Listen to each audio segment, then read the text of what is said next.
今天是2014年9月5号，今天将是我毕业答辩的日子。我觉得这一天非常重要，尤其是对我和我的家人来说。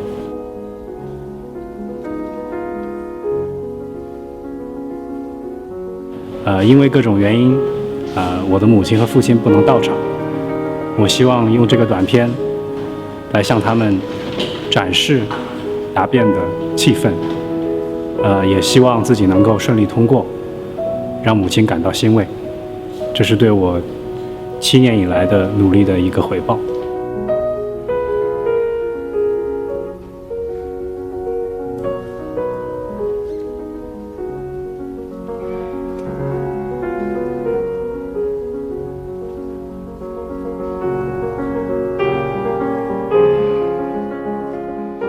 My thesis is titled Communicating Helices, Molecular Simulation of Allosteric Receptor Proteins. So I will use the following 10 minutes to introduce to you the background of all these works. So I hope you can enjoy it. So let's start with a picture of, let's say, tens of cells. So all living things are made of cells. So cell is a basic unit of any living things. But one cell has to sense the environment. He has to know the environment so that he can design his own strategy to survive. So this is called all this sensing process starting with signal transduction. So if we dig into one of the cells on the left bottom, and take a closer look into this process, we have this enlarged picture. In this picture, I plot a series of lipid molecules which make up a bilayer structure. That's the cell membrane. So to sense the outside, to get knowledge of the outside environment, the cell utilizes proteins on the membranes to get those chemicals in the environment. That's the yellow thing you see. We call it primary messengers. And once this red receptor protein catches some of these ligands, the ligand's binding process will introduce a change to the receptor protein. And such change will be felt on the other side of the membrane. That is the inside of the cell. And this change will cause binding or release of the purple ones, that is the secondary messengers. And these secondary messengers will progress the signal to either some other functional units in the cell or to change the gene expressions. And so now I have introduced the word receptor, which is the red thing. It's actually a protein that catches signals. And then another word from my title is the communication. So actually we need to see the communication between the two sides of the cell membrane. And the third one is allostery. Allostery is a Greek word. It actually means other. And so it describes the process when you have something binding to one side of the protein. And this binding event will cause the change of properties of another site that is far away. That's the definition of allostery. So I'll give you two examples to illustrate the signal transduction. Example one is bacterial chemotaxis. So what you see on the left is some pictures of E. coli, which actually lives in our body. And it takes 1% of the total number of bacteria in our body. This kind of bacteria has to know where to go to search for food or to avoid toxins. So what you can see on the left bottom is one of the trajectories, a random trajectory I plotted to represent where this one E. coli has been. So actually this thing it has two swimming phases. One is swim, which means it can swim along certain direction. Another one is called tumble, in which it stops in where it is and just randomly fluctuating. And so use these two phases, these two kinds of movements. It can direct itself towards the nutrients it wants to get. That's being represented by the getting the yellow color. And so you may ask, so how does this happen? Actually, this kind of behavior is the hardware behind this behavior is the bacterial chemotactic receptors on the membrane of this E. coli cell. So what you see here is a large array of these receptors. You can see a lot of them clustering into, so 3 of them cluster into one bigger cluster. But in this thesis, I will mainly discuss one of such receptor. And if you look at the functional units, we have the input domain outside the cell, then we have transmembrane helices, and then we have the hump domain right beneath the transmembrane helices, and then we have the output domain. Another example is GPCRs. A GPCR is abbreviation for G protein coupled receptors. It's a very, very important class of receptors. So what I plot here is a simplified picture of how it works. So basically the yellow ligand is a signal. It can be bound to the red receptor, and then something happens on the other side of the membrane, and then the two parts of the G protein, G alpha and G beta gamma, they will dissociate, and they will pass on the signal to further into downstream signaling pathways. So here I'm introducing another word in my title, that's the helix. So if we dig into the actual structure of this receptor, we can see something like this. So the cyan thing is the lipids, and then the red thing is the GPCRs. So helix is just one kind of secondary structure. That is the round thing you see. So why do we study allosteric? Well, first of all, as scientists, we always say these are fundamental scientific questions, so they're important anyway. We have to study it. But more importantly, understanding allosteric mechanism can assist in drug discovery. For example, if you look at the market of the drugs, actually 30% of the drugs either under development or on the market already, they are all targeting this class of receptors, GPCRs. Okay, so how do we study them? We all know that proteins are in waters, so they're moving all the time. So the function of a protein is highly related to its motions. If we look into the motions, on the left graph, I'm showing you schematics of the possible so-called free energy plot. So on the y-axis is a certain conformational coordinates that can represent the shape of the protein, and then on the y-axis is the free energy. The free energy determines where the protein wants to stay longer than the other parts. So on this plot, I'm plotting you two big minimums in this free energy, A and B.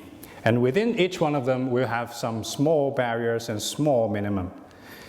So the height of these barriers will determine the time scale on which the protein can move from one state to the other. If you look at down in this figure, we can see local flexibility, let's say side chain rotations or bound variations. They are faster motions. And we can have collective motions which are slower on the right. You can see the time scale is 1 microsecond, even to second. So to give you an impression, I'm showing you a movie of the hump domain depicted by this red thing. So it's made of 4 helices, so they can actually move in many ways. So our goal is to characterize this free energy landscape of a protein, and then we try to relate such free energy landscape to the function of a certain protein. The major techniques we will use, and I have discussed in my thesis, is the molecular dynamics simulations. So in this kind of techniques, you have definition of all the atoms, and then you use Newton equations of law to evolve the system. And this is beneficial in a way that it has higher resolution in both space and time. Okay. So this is a benefit because in experiments you can't get high resolution in both time and space. And the goal, as I said, is to compute the free energy landscape. So this is I end with the outline of my thesis. So 3 chapters will be about the hemp domains in the bacterial chemoreceptors, and 1 chapter will be about GPCRs. Thank you.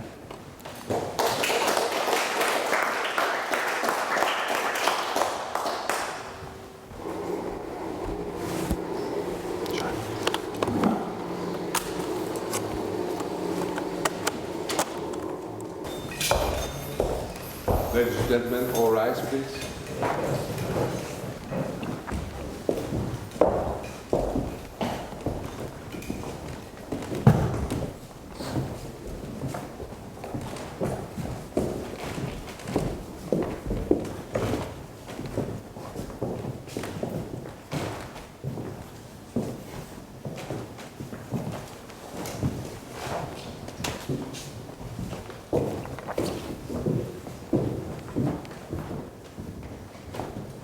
Please be seated.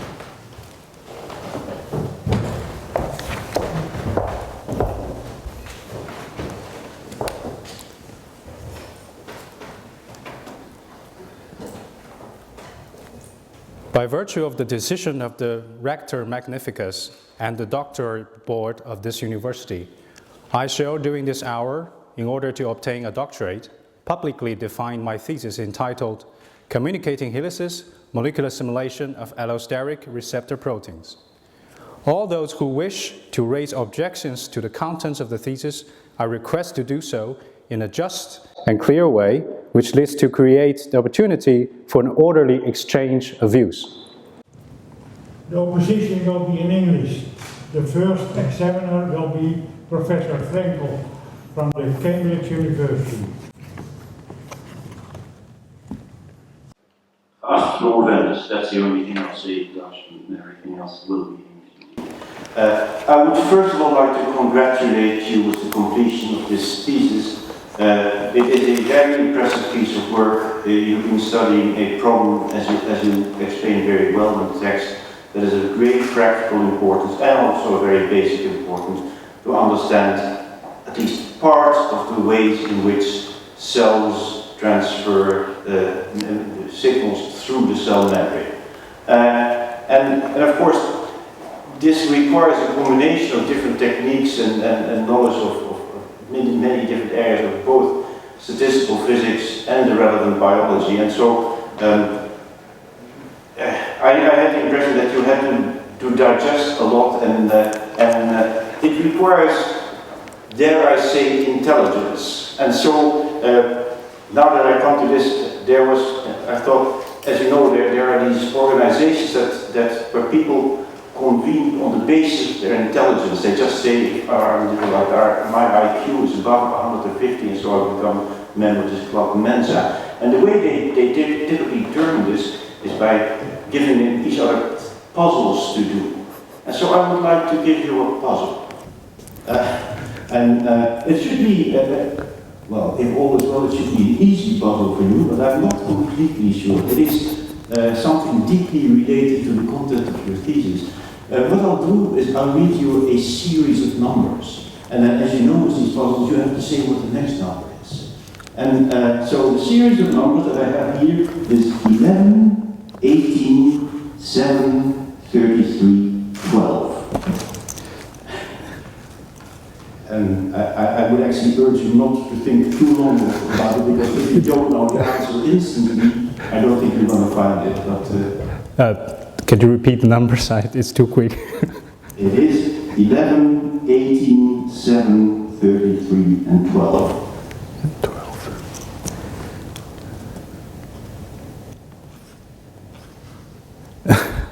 Okay, I'm puzzled. I think you should be puzzled. The answer is in your thesis, because if you read through the thesis, you have references. And references, I took the references from chapter 1, and they appear precisely in this order. Now, of course, I realized what had happened is that you, in the list of your references, you have used alphabetical ordering, whereas in the text you have used numerical ordering. That sometimes can give rise to confusion. So the next number actually is 13. Okay. Anyway, there's a few other things before I continue to the more serious questions. I had one question about page 22, where I think, again, you may have been the victim of the typesetting program, because you're discussing different different models, and in particular you discuss the limit model of reference 7. And if I read the text, and this is the fifth line of page 22, I get the impression that you have been subsidized by McDonald's because it's called the burger limit model. Whereas I think that you probably refer to the first author of reference 7, who is also called burger, but in German with an E and a capital. So I don't think it's really a burger in the hamburger sense of the word. Again, it's probably a spell checker that immediately assumed that you meant burger in the conventional sense. A bit more serious now, if we go to page 19, and I'll come back to this subject in general later on, you basically start writing down the statistical mechanical expressions that you need in what follows in your discussion. And in particular, you write down the partition function, and you write down Planck's constant, and then you get Planck constants with an impressive number of digits. I think this is 6.6209896 with an error of 33 in the last two digits, times 10 to the minus 34 joule second. One simple question. For your simulations, if the number had been 100 times larger or 100 times smaller, what would have changed?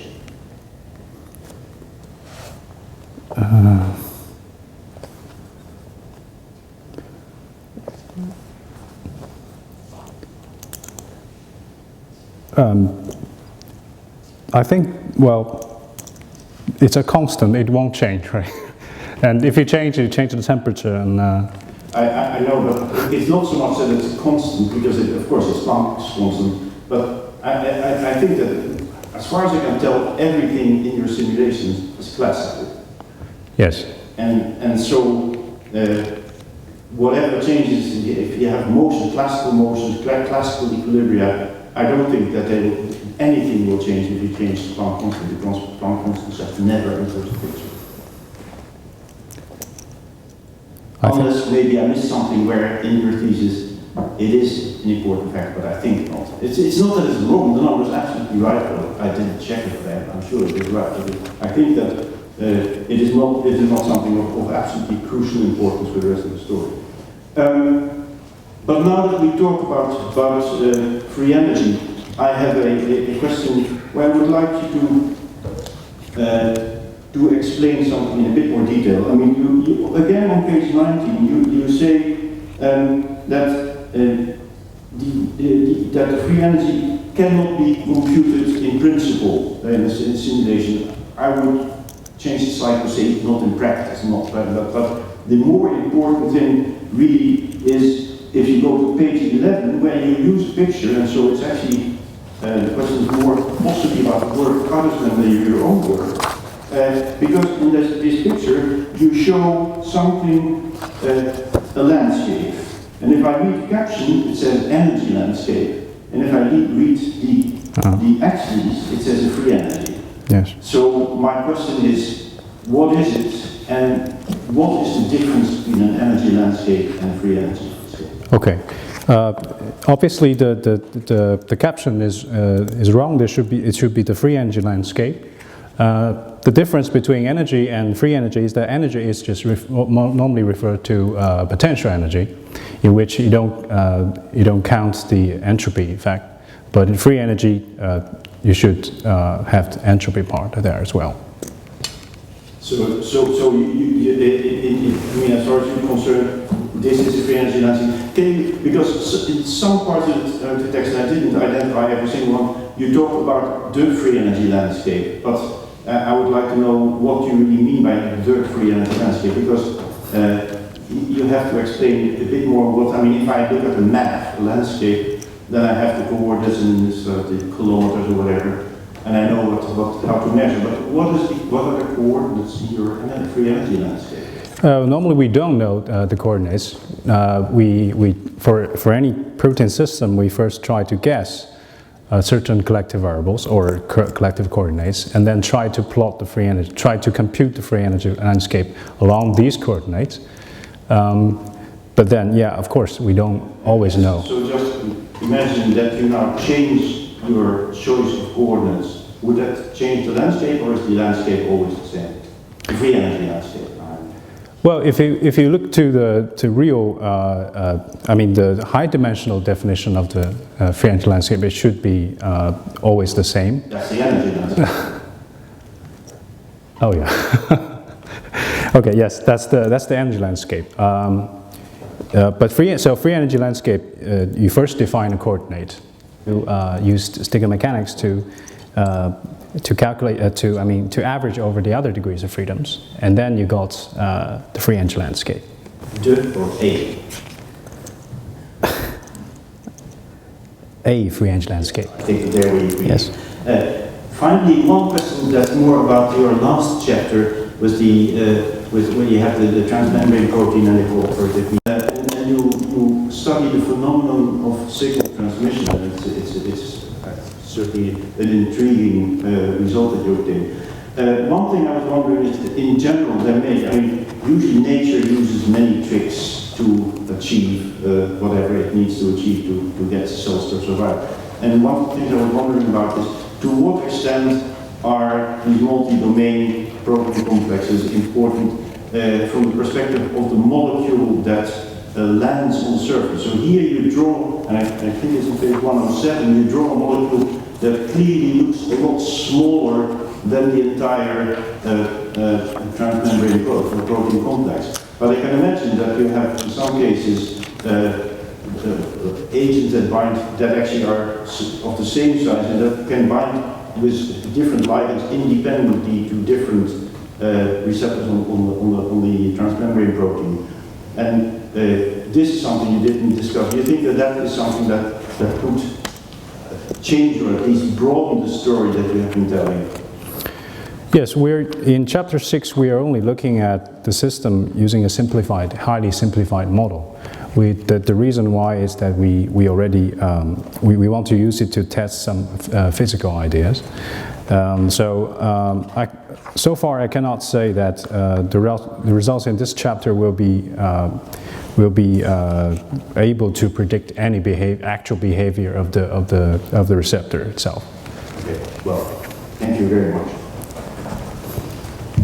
The next opponent will be Dr. Simitu from the Amolf Institute in Amsterdam. Okay, dear candidate, I'd like to start by congratulating you on a beautiful piece of work. I particularly enjoyed reading this in the context throughout of the framework you described in figure 1.5. Basically shows again the free energy along the confirmation, Yes. which was just discussed. And I like this figure very much because you basically highlight three highly contrasting mechanisms for allosteric, right? Which is of course a very important simplifying concept in trying to relate the underlying highly complex structural dynamics of proteins to their functional output. In particular, allosteric typically connects a number of functional elements, typically two functional elements that are considered, one is considered input, the other is considered output. And these mechanisms actually differ very much in a fundamental way between how these two are connected. So the first model you highlight is the sequential model, where the perturbation of the input element, usually by ligand binding, makes accessible to the protein completely different energy minimum that is otherwise inaccessible. The second concerted mechanism is quite different in the sense that the output states, the two output states are always accessible, and the input perturbation just has the role of biasing the conformational equilibrium. And finally, you introduce very interesting a mechanism which is, I think, less canonical in the field of allostery, where you consider the possibility that the input and output coupling is altered not by a change in the average conformation, but just in the change of fluctuations about the average, which remains the same. My first question relates to chapter 3, in which you examine in quite some detail the mechanistic aspects of how protein domains known as the half domains behave dynamically at this level of the protein structure. And through some very nice simulations, you have demonstrated, or you at least conclude, that the primary mode of the communication between input and output in this domain actually is due to rotation, tilt, and also piston-like movement between helices. But this actually contrasts very strongly from earlier observations made in a very influential paper that concluded that half domain signaling occurs through rotation of these helices. So I was curious to hear your view on how your findings relate to these experimental observations. Esteemed opponent, I thank you for your attention and the question. So your question is about how I relate my results to the very well-known experimental work that emphasized the rotation of the helices of this Hemp domain. I think the major argument behind this gearbox model, which emphasized rotation, the arguments mainly come from two structures. One is the structure, the wild-type structure. The first structure we solved for Hemp domains. And then the second one comes from a mutant that we test also in our simulations. That is a F mutant on position. So you can find it on figure 3.1. Sub-figure C, you can find the position of the mutation. So their argument, basically, the experimentalists compared these two structures, and they think the major difference between the two is the rotation. But what in our simulations, we try to also look at the possibility of the wild-type sequence, whether it can stay in the structure for the mutant. But it turns out that the structure itself is not stable if you move the sequence from the mutant sequence to the wild-type sequence. The structure itself is not stable. So from this observation, we think that rotation might not be that important. Instead, the modes of motions we observe is the piston motions and the tilting motions of the helices. So is the answer that the structures considered earlier, one of the two structures is actually not relevant in considering the motion? Yeah. If you put, I mean, the structure is for the mutant. It can be the structure itself. It's stable. The structure itself. We also did some simulations with that mutant sequence. It's fluctuating around that mutant structure. But if once we change the sequence back to the wild type, then it will be, it's not stable, the structure itself. Yeah. So my second question relates to the nice work you presented in chapters 5 and 6. Chapter 5 looks at another example of a Hemp domain. Yes. But one in the TSR chemoreceptor of bacterial signaling, where your simulation results basically lead to the conclusion that the dynamics observed in your simulations are consistent to what in the field is called a dynamical bundle model. Now in chapter 6, you look at a very different problem. It relates not to bacterial receptors, but to these GPCR receptors. But the model you analyze is a very abstract one, where you have developed a coarse-grained way of looking at transmembrane helix interactions. And in particular, looking at how this fluctuation-driven model of allosteric might be implemented in these transmembrane helices, which are very general feature of signaling proteins. So my question is, the dynamical bundle model that you study in chapter 5, of course, is not, at least not in your thesis, not described in any clear mechanistic way in a quantitative fashion. But in words, it sounds very similar in principle to this fluctuation-driven allosteric model. So my question, first of all, is this dynamical bundle model could be considered a class of these fluctuation-driven allosteric models? And in any case, could you employ similar coarse-grained methods as you used in chapter 6 to try to study these dynamic bundle behavior of the Hampton, which is something you have not done in your thesis? Okay. So to your first question, yes, the dynamic bundle model is based on a series of mutational studies. So the experimentalists, they did many mutations, and the reason they do this is that it's very difficult to resolve experimentally the structure of Hemp domain for that particular sequence. It's highly dynamic, so it's very difficult to get a structure. So what people do in the fields, they believe the structure should be, the actual structure should be very similar to that resolved for the one we studied in chapter 3. So they did a series of mutational works to verify this, and it seems consistent. But they cannot get another structure, another stable structure. So instead, they make speculations on the effects of the mutant might have on the structure of the Helices hump, the first hump structure, and then they measure the function.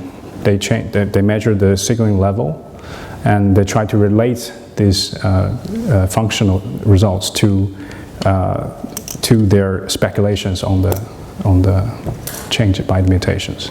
That's how they derive this dynamic bundle model.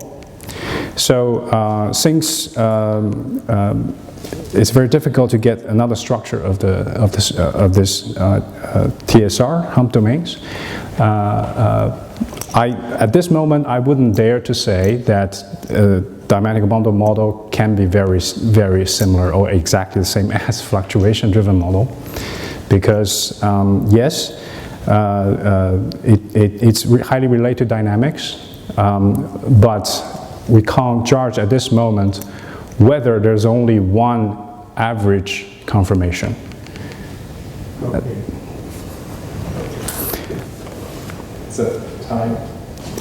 So thank you very much. I now give the word to Professor Helices from this university. Thank you, Mr. Chairman. Dear candidates, just like the first two opponents, I would like to start out by congratulating you, and by implication also your supervisors, on the completion of an interesting and high-quality thesis research project that has led to the publication of this thesis that we are now discussing. And I said interesting because the field that you are describing and that you have been working in is the field of signal transduction proteins, and that is a field that has had my primary research interest for many years. That particular personal interest was more focused on signal transduction domains like BLOF domains or PYP domains or LOF domains, and you describe the Hum domain. And the difference between them, I think, is that the first three that I mentioned are domains where you have a signal that interacts with the protein, and then the transduction process is set into action. As far as I can see, for the Hum domain, this is not the case. And so my first question is it true that a Hum domain is not so much a signal reception domain, but a signal transmission domain? Highly esteemed opponent, I thank you for your question. So the question is about whether Hum domain is not a signal receiving domain. It's rather a signal conversion domain. The answer is yes, because it's in between. Actually, if you look at figure in chapter 3. Maybe I can continue with my question, because in a review of Parkinson I saw a similar figure where you could exactly see this transmission function. Yeah. But when it comes to transmission, in biology, transmission implies that you also have to worry about efficiency. And transmission and efficiency is often a combination where stiffness is important. And I know that because if you buy a new bicycle and you ride it from 1.2, it's rather straightforward because the bicycle is very stiff. But as the bicycle grows older, it gets flexibility and it becomes more and more difficult to cycle uphill. So if you think about signal transduction, then you could also think that if the function of the Hum domain is only to transmit a signal, stiffness of the domain could be important. And then if you think about stiffness and the functioning of the Hum domain, it may well be that a model in which the Hum domain is considered as two halves that are really stiff entities and that only slide along each other would be the best interpretation of the molecular changes that accompany the signal transmission process. And so my question is such a model feasible with the calculations that you have been making and that you are describing in the thesis?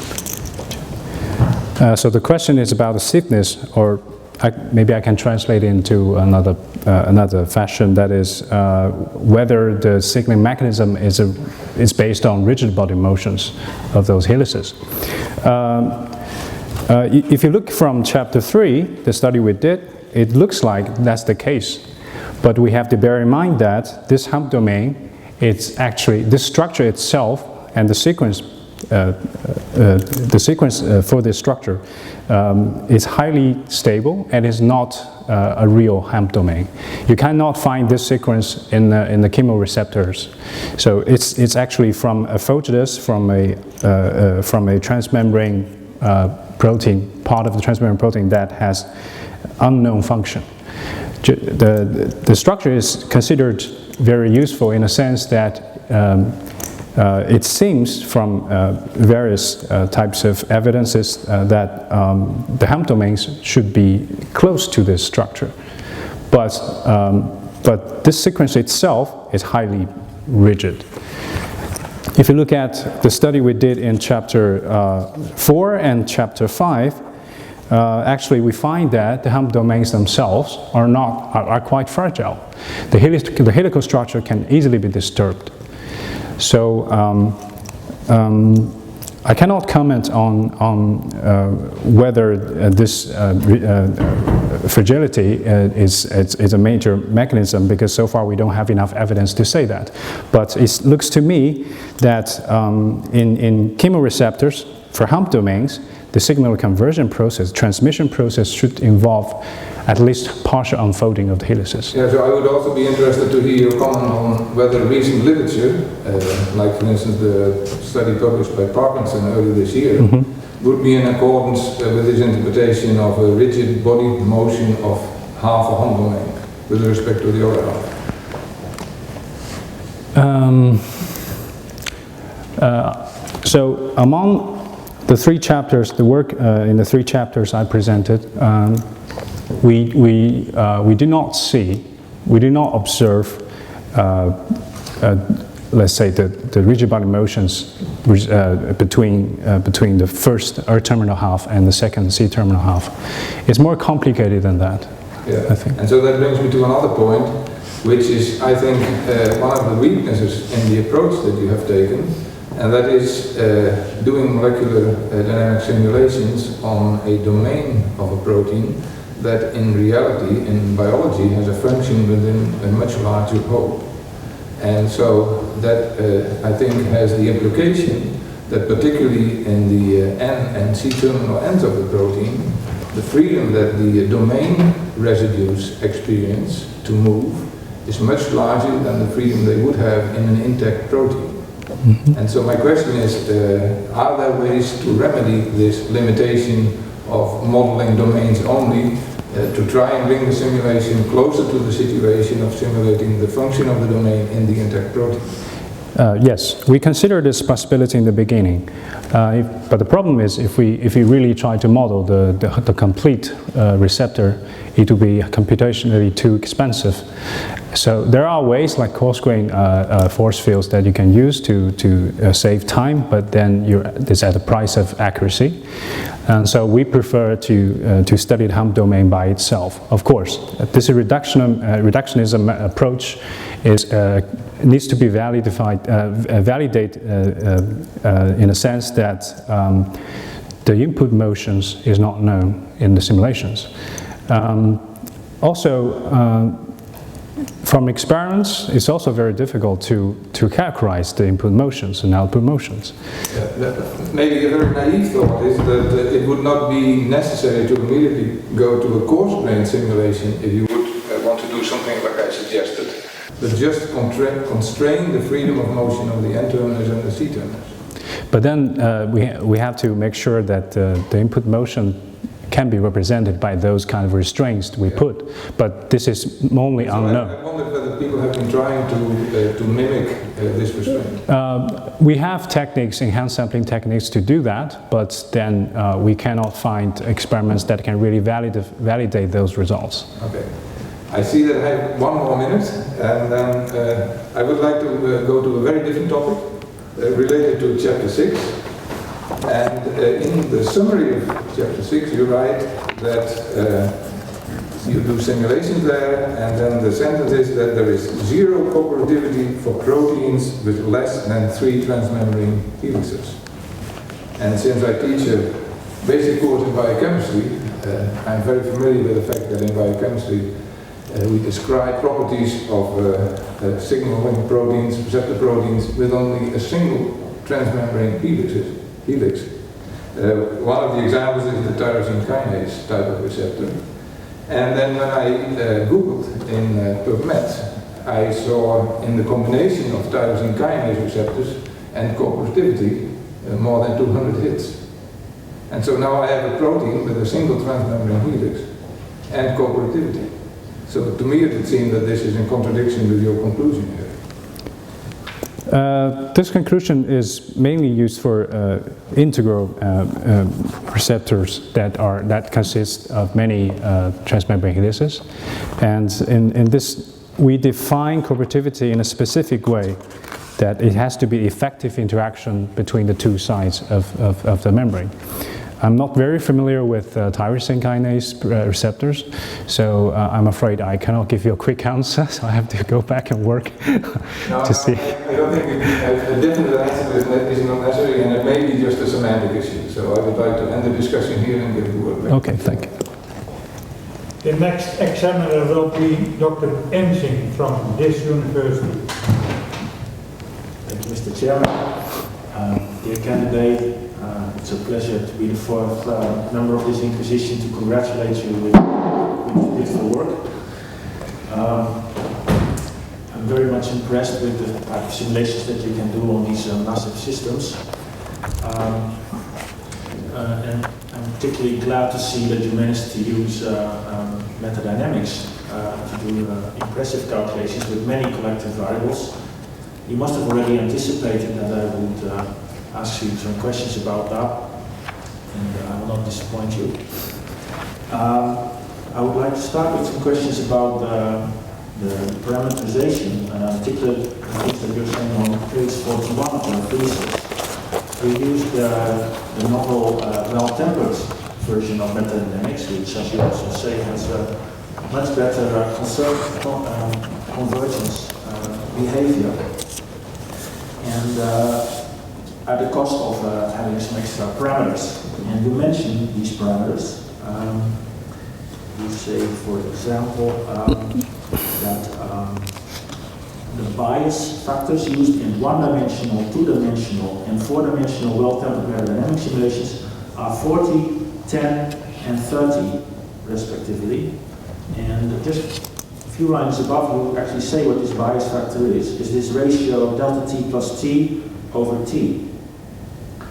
I was wondering if you could say a few words about what does delta t mean, and why do you use these numbers 40, 10, and 30 for this ratio? What does that mean for delta t?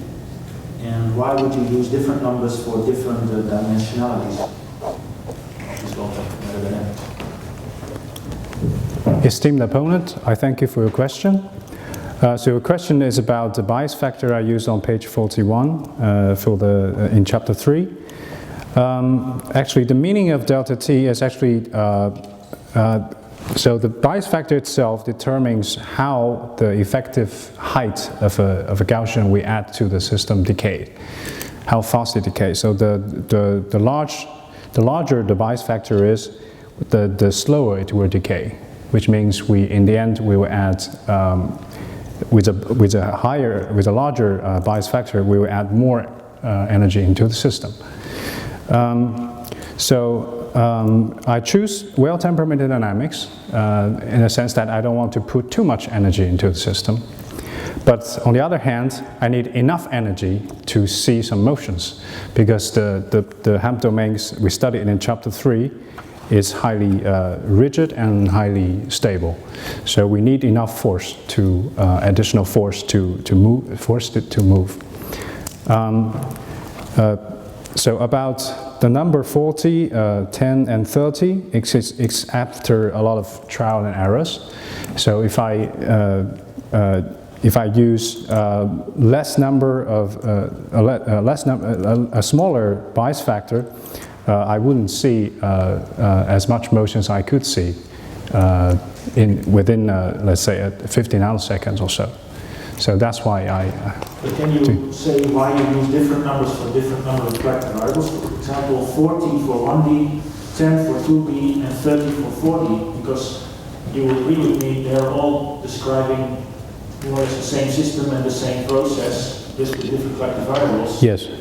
For example, for two-dimensional, what I did for two-dimensional dynamics is I put two-dimensional Gaussians on, for example, on two piston shifts of the helices.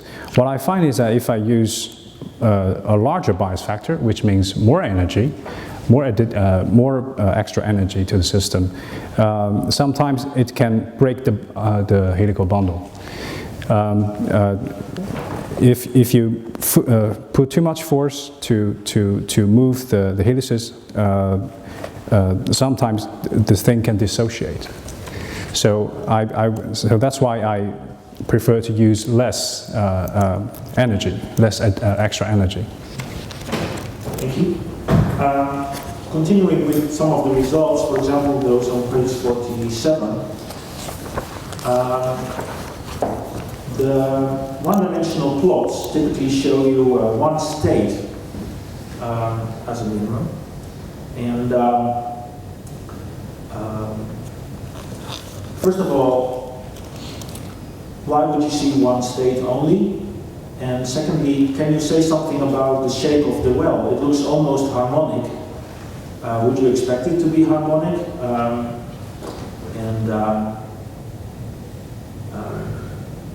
If it is harmonic, would that be helpful for follow-up analysis, for example? On page 47, figure 3.5, if you look at the two Sept graphs above, let's say, if you look at the one-dimensional free energy profile along the tilt angle and the rotation we see, it appears that there's only one minimum. But if you look at the lower panel, let's say the subgraph C0, if you look at it, we can actually find 2 minimum in terms of the piston shift. I haven't thought about how to utilize the harmonic shape we see in the rotation tilting. What I did when I was involved in the work, I put more focus on the piston shift, because the original goal is to find multiple possible metastable states of the system. Since we can observe one extra state other than the original crystal structure, original NMR structure, then we are happy about the results. Thank you very much. If I'm allowed, I would like to spend the last 30 seconds asking you something about what you would do to, for example, on page 50, use figure B2 in 3.6 with the 4 minima. Mm-hmm. What would you do to relate your work to experimental determinations of rates? Suppose that you have a free energy profile with 2 minima and a barrier, for example, going from P0 to P10. Now imagine this is a two-dimensional free energy landscape. What would you need to do to now see if this is in agreement with measurements of rates? Okay, for this question, first of all, I need to clarify that this particular structure is not a wild-type structure in the chemoreceptors. So I guess it would be, I'm not an experimentalist, but I can imagine for experiments it could be more difficult to examine the rates for this one. It could be extra work. Suppose that an experimentalist would ask. Yeah, suppose if they are able to do so, we still need to run more simulations, because the free energy profile we'll obtain is only in terms of these 2 collective variables, but the actual rates will be determined by the height of the barrier between the states. So we don't know whether there's a hidden barrier or not. So I guess we need more simulations to calculate the rate, use a different approach.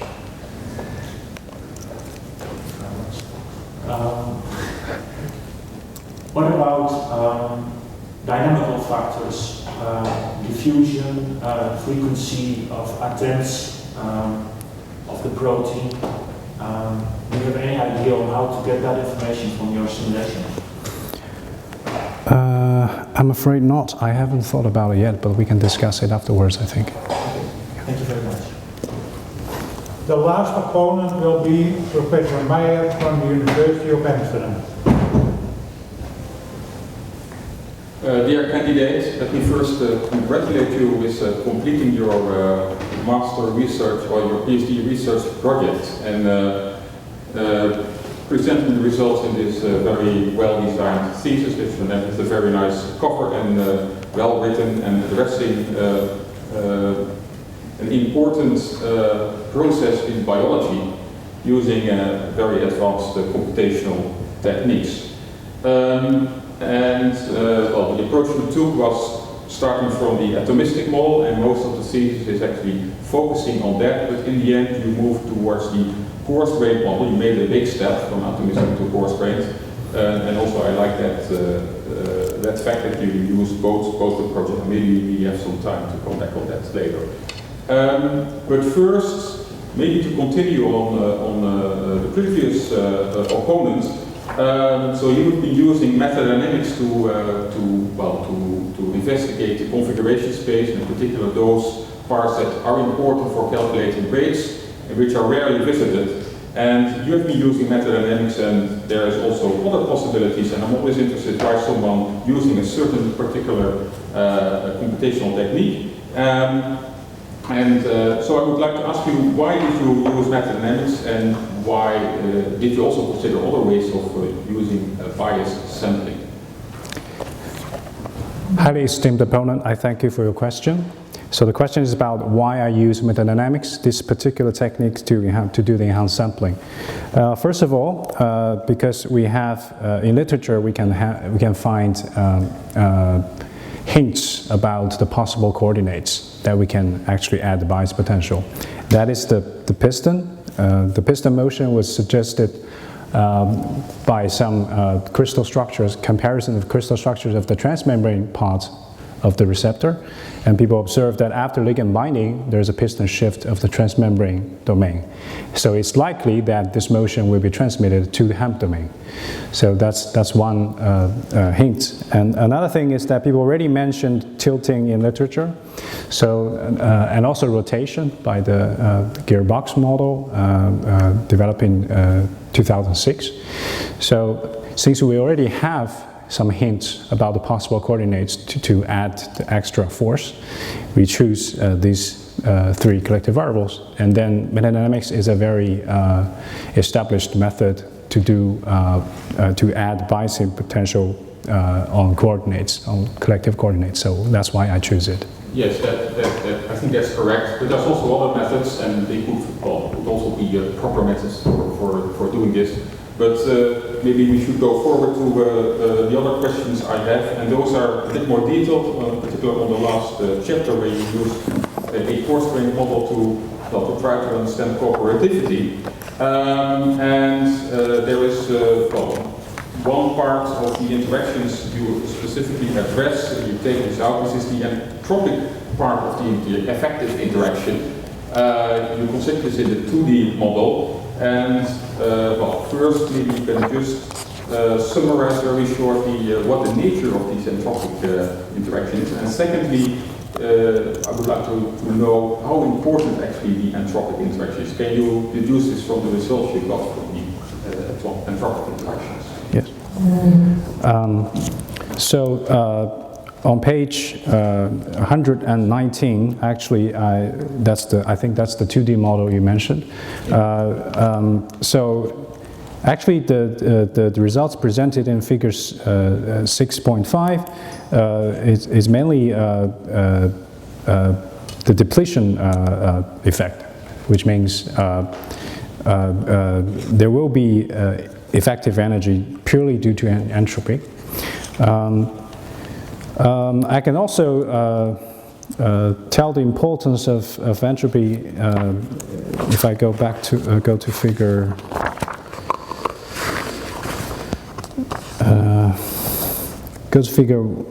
611 on page 124, which is the major result of this work.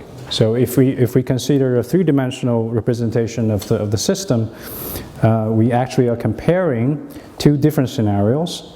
On the upper part, we actually allowed the receptor to or disallow it to open, which means the strings are allowed to open, are not allowed to open, but in the lower part is allowed to open. You can see already that they will affect the cooperativity a lot. And also we tried different sides of ligands.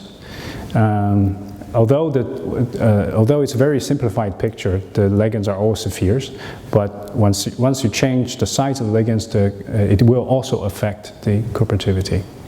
I see, so you're saying entropy is important, but then if I look at figure 6.5, if I look at the values on the y-axis, then in terms of the typical thermal energy, these are very, very small numbers. So how can it be that entropy is important in this process? In this model, we defined the interaction, the binding interaction between the helices and the signal ligands as square wave potential. It's a very simple potential. But then, whether or not a binding can happen will be dependent on the shape of this receptor and the shape of the ligands. So I think this is where the geometrical factors come into play. Yeah, to be honest, if you look at the major figure on page 124, the number is also not big. In terms of free energy, cooperativity is defined 1.5 maximum. So in this work, we can see there are cooperativity purely caused by fluctuation, but this effect is not very severe.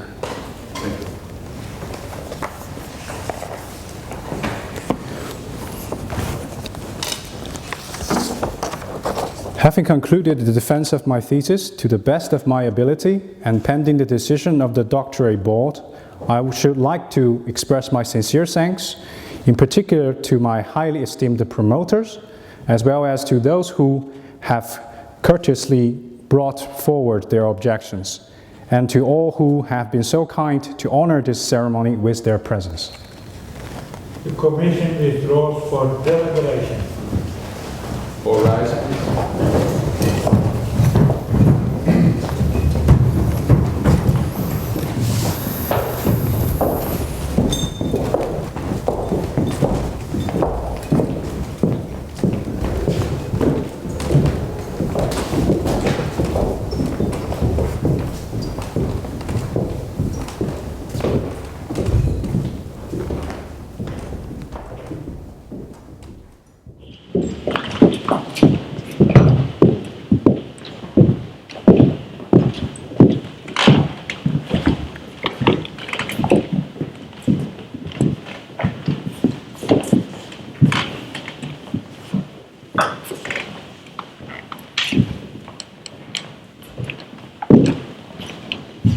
Please be seated.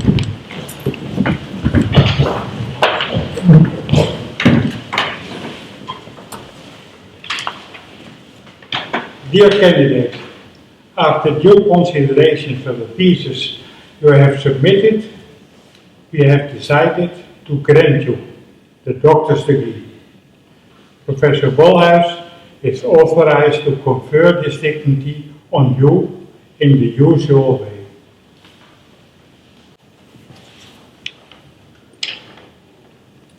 Most willingly, I accept the task assigned to me by the Rector Magnificus of the University of Amsterdam. All rise, please.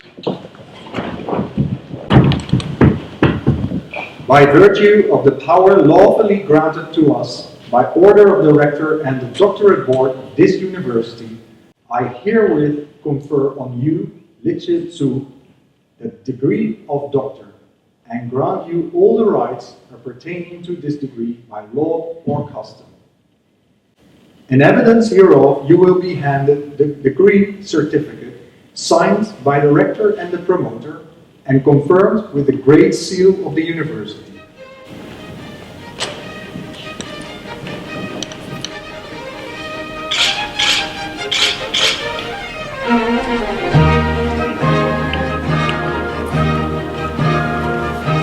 Thus, having fulfilled the task assigned to me, I have the honor of being the first to greet you as a doctor and to congratulate you with your dignity conferred. You may sit down. I give the word to your daily supervisor and co-promoter, Josephine.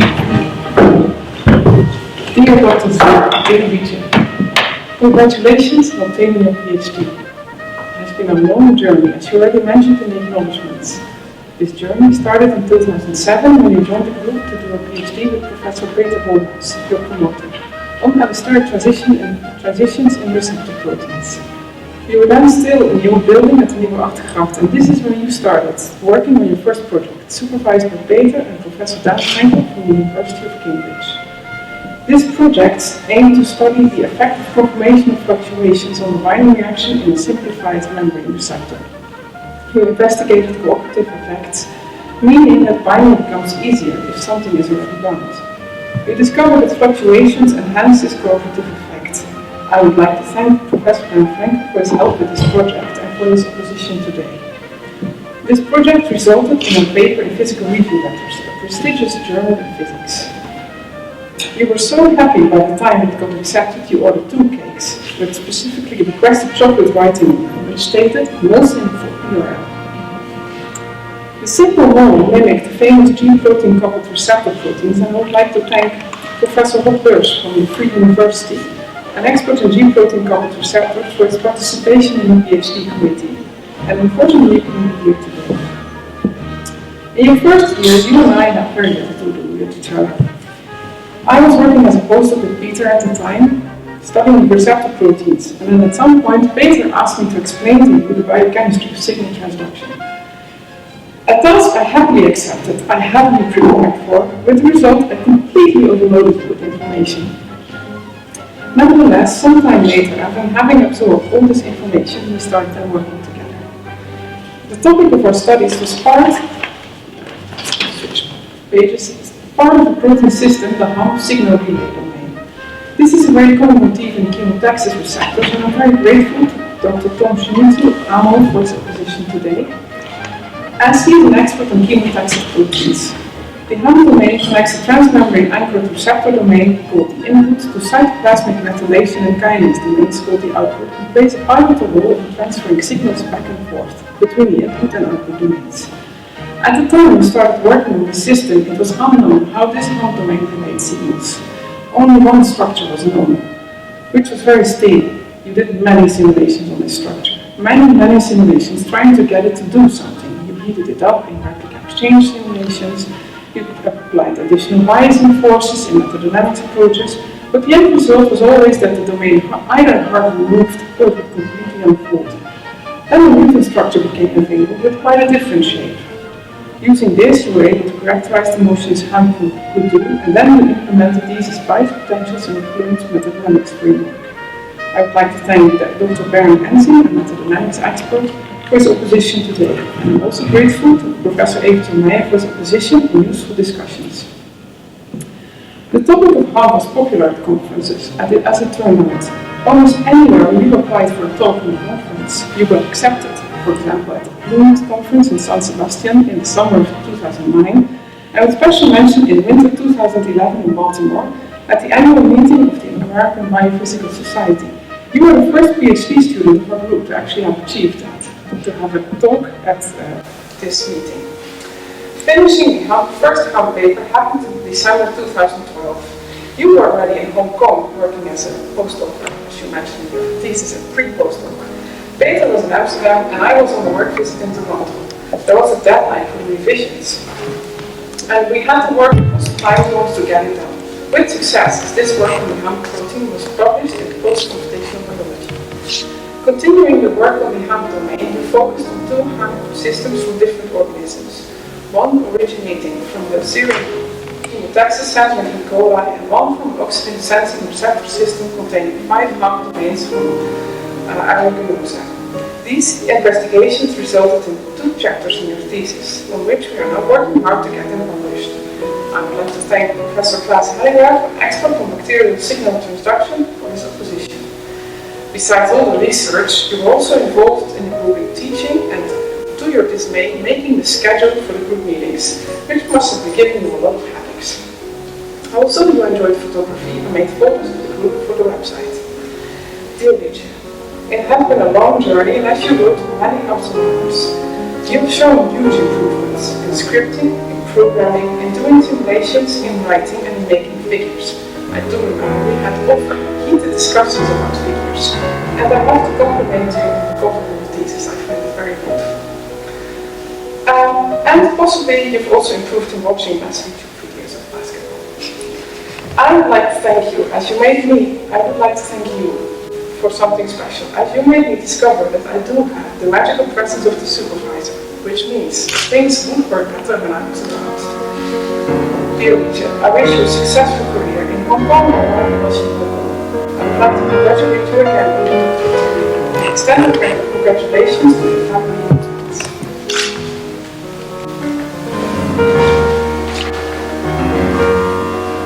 Value the obtained dignity as an honor and privilege, and never forget the responsibilities which, as a result, you now have towards science and society.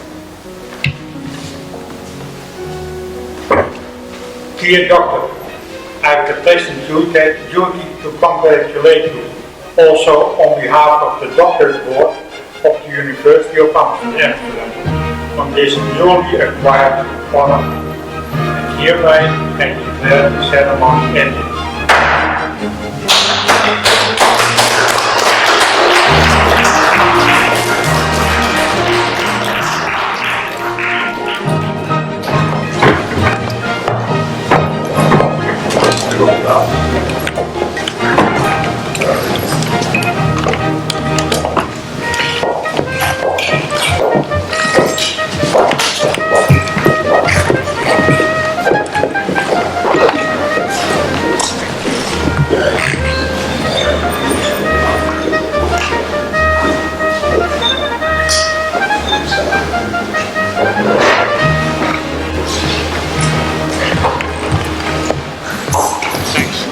We can discuss more. Okay. Yeah. Good performance. Yeah. And congratulations again. Thank you. Thesis, finishing the work here. I heard you already got and you are doing it. And this will be the 今天是2014年9月5日，是我博士毕业的日子。希望今天的表现不会让大家失望，尤其不会让我的母亲是感到失望。我希望她感到非常高兴。